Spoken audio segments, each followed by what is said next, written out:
Bismillahirrahmanirrahim. Assalamu alaikum.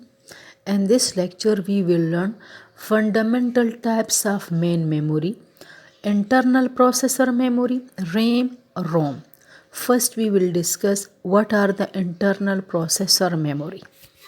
All those memory which are directly accessible to the CPU and are extremely fast are called internal processor memory.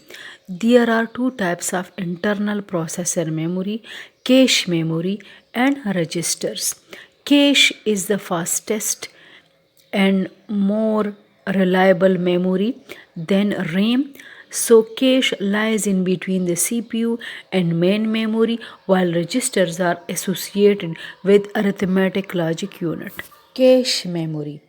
Cache memory is fastest memory than RAM, and it is built into computer central processing unit or located next to it on a separate chip. The CPU uses cache memory to store instructions that are repeatedly required to run programs, and that's why it improves the overall system speed. This memory is mainly used to store some active portion of main memory, mean RAM. When any information is required by the processor, first it will look up in the cache memory, and if it is not available in the cache memory, then it will fetch it from the RAM. Cache memory is divided into three levels: L1, L2, L3. It is the part of actual processor core. It is a piece of high speed memory which operates at the same speed as that of CPU. It is directly accessible by CPU and holds data that the CPU needs to execute instruction. It is the fastest memory and closest to the CPU, but very expensive. The size is 8, 16, 20 up to 128 kilobytes. The second level is L2 cache. It takes data and instruction from main memory, which is then accessed by the L1 cache. It is reasonably fast memory, bigger in size and less expensive than L1 cache. It is normally 64 kilobyte to 16 megabyte.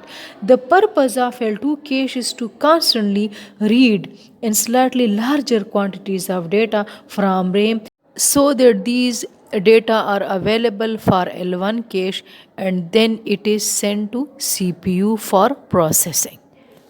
The last level cache is L3 cache. It works hand in hand with L1 and L2 cache to improve computer performance. L3 cache is the bigger cache memory that caters to the needs of the microprocessor. It anticipates data requests so that processing instructions are provided without any delay. L3 cache is faster than random access memory and is designed to prevent bottlenecks in performance. CPU first looks data for in L1, then it checks L2 and L3 respectively. Registers are also internal processor memory.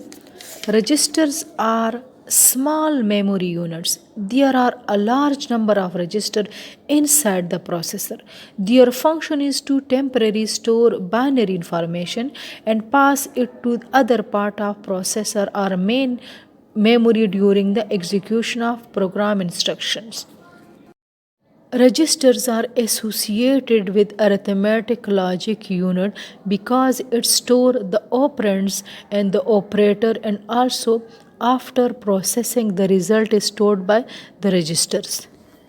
Some commonly used registers inside the microprocessor are accumulator register, instruction register, program counter, and memory address register. They store the operands and the result of an operation. The number of registers varies from processor to processor. The more is the number, the faster is the instruction execution. RAM. Stand for random access memory. It is the most common type of computer memory. It is also called primary memory. It is the read and write memory of a computer. The user can write information to it and read information from it. RAM is a volatile memory. It means that information written to it can be accessed as long as power is on, and when the computer is off, it cannot be accessed. Now the question is, what type of data is stored by RAM? So RAM holds data and processing instruction temporarily until the CPU needs them. Whenever CPU needs data and instruction for processing, then these data and instruction must be in RAM.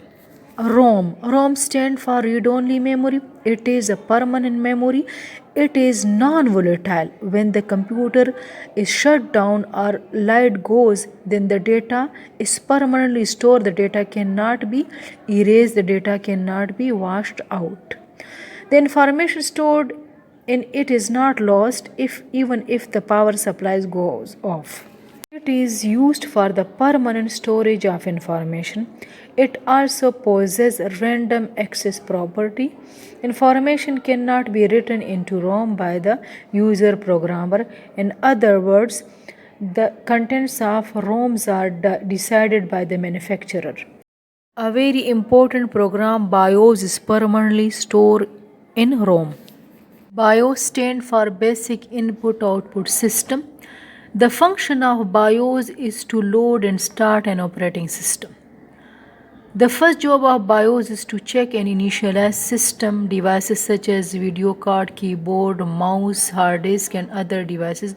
BIOS then locate operating system on hard disk or CD or flash memory. After loading and executing the operating system, BIOS gives control to the system.